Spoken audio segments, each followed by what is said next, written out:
Hi everybody, today we're going to talk about sales tax, tips, relative and absolute change. We all know sales tax is an amount charged based on the price of an item. To find the tax, we multiply the price of the item by the tax rate.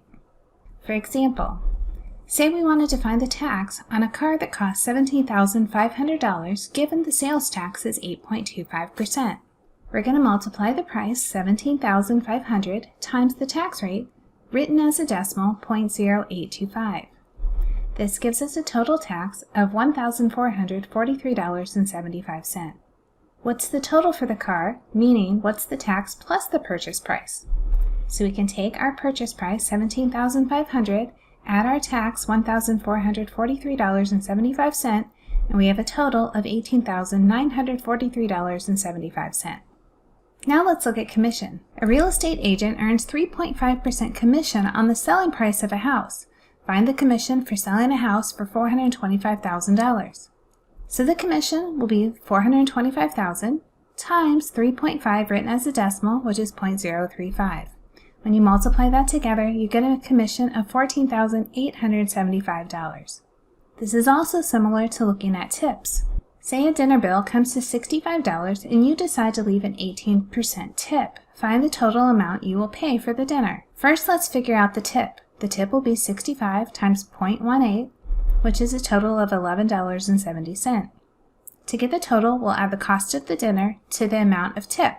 $65 plus 11.7 gives us a total of $76.70. A washing machine with an original price of $1,350 is on sale at 20% off. Let's find the discount amount.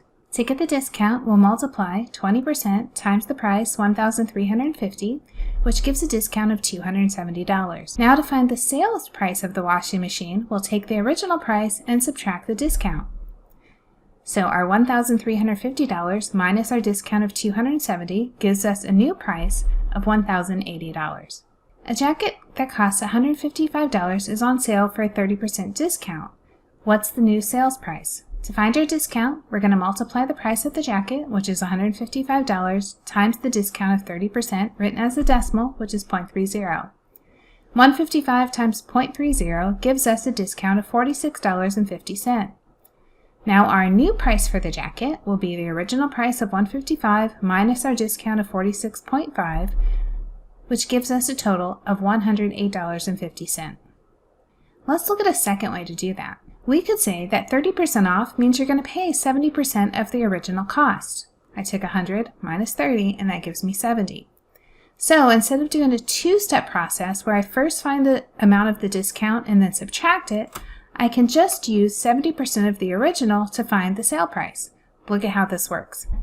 My sales price will be 0.70 times 155, so I'm only paying 70% of the original cost. Now I get 108.5.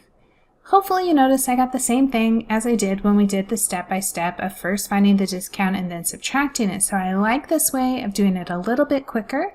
So instead of looking at here's my discount, I'm going to look at what percent of the total am I going to pay. Let's talk about getting a raise. If Lynn currently makes $59,740 a year and gets a 3% raise, what's Lynn's new salary? We'll first find the amount of the raise. 3% is 0.03 times the salary, $59,740, says the raise is $1,792.20. To find the new salary, we're going to add those two things together. $1,792.20 plus $59,740 gives us a total of $61,532.20. We can also do a shortcut. What we say here is Lynn is now going to make 103% of the previous salary. So the 1 represents the previous salary, the 0.03 represents the 3% raise. So we can do this in one step instead of the multiple steps. We can multiply 1.03 times 59,740, and it says Lynn will now make $61,532.20. So it's up to you as you do the homework, as you do problems, if you want to do 2 steps or 1. I like the 1 step, it seems a little faster, but if you don't like that, you are not forced to do it. I just like to provide different ways to get the solution. Here's another discount. A television originally priced at $950 is on sale for $798. What's the percent of the discount? We're going to go back to our formula that says the percent of the whole is the part. Now this time we don't know the percent, but we know the whole is 950 and we know the part is 798. To solve for the percent, we're going to divide 798 by 950, which gives us 0.84. Super important that we see what this is saying. This says 798 over 950 is 84% of the original price. So you're paying 84%. So if you pay 84%, what amount did you get reduced? Well, we want to say 1 minus 0.84 is 0.16. So we had a 16% discount on this television. Our last topic in this lecture is absolute and relative change. Absolute change is the numeric difference between values, where relative change is the change divided by the original times 100. Relative change gives us a percentage. Absolute change gives us a number. Important when you look at relative change that when you compare, you're always comparing the change to the original. So you're looking at where you started. It doesn't matter if the change is going up or if the change is going down. You always want to start with what were you doing originally. Let's take a look at that in a few scenarios. Let's look at some examples of absolute and relative change. Let's say the price of a gallon of gas increased from $3.50 to $3.92. We'll start by finding the absolute change. The absolute change is the difference between the prices. So we have $3.92 minus $3.50, which is 42 cents. The relative change uses this absolute change, and then it divides it by what the original was. So we will take the change, which was 0.42, divided by our original price of a gallon of gas, which is $3.50, and then we're going to multiply that by 100 to make a percent. This shows we have a 12% increase. Let's try another. Let's say the number of students dropped from 36 to 32. Well, the absolute change would be 32 minus 36, which is -4.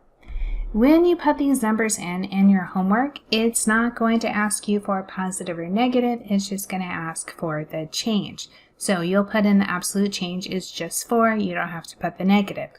For the relative change, same kind of thing. We have the 4 was the change over the original, which was 36. So remember, we go, where did it start? 36, and then it changed to 32.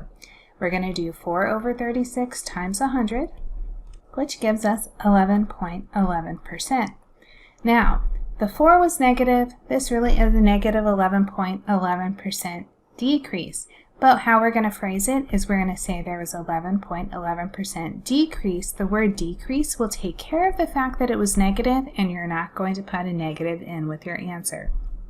Let's talk about something we all kind of feel instead, like prices. So, in 2021, Netflix changed some prices. The basic plan didn't increase and remained at $8.99 per month, but the standard plan increased from $12.99 per month to $13.99 per month, and the premium plan increased from $15.99 per month to $17.99 per month. So let's fill in a chart that kind of goes over all of these changes. So what I have is the name of each plan: basic, standard, premium, the original price, and the new price. We're going to figure out the absolute change and the relative change for each of the plans.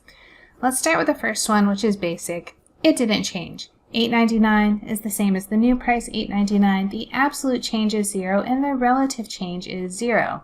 Good news for the people at the basic plan. But if you have the standard plan, you can see it went from $12.99 to $13.99, so that's an absolute change of 1. The relative change will be 1 divided by the original price of $12.99 times 100. We're going to call that a 7.7% increase. Then the premium plan went from $15.99 to $17.99. That's an absolute change of 2. The relative change will be that $2 change divided by the $15.99 that it started at, which says the premium plan went up 12.5%. It's nice to have both the absolute change and the relative rate of change so that we can kind of compare what's happening as prices are being increased or decreased. Yes, we can all see the absolute change was $1 or $2, but I think we really get a feel more that the premium went up 12.5% versus 7.7%, and that there was a bigger increase for the premium customers.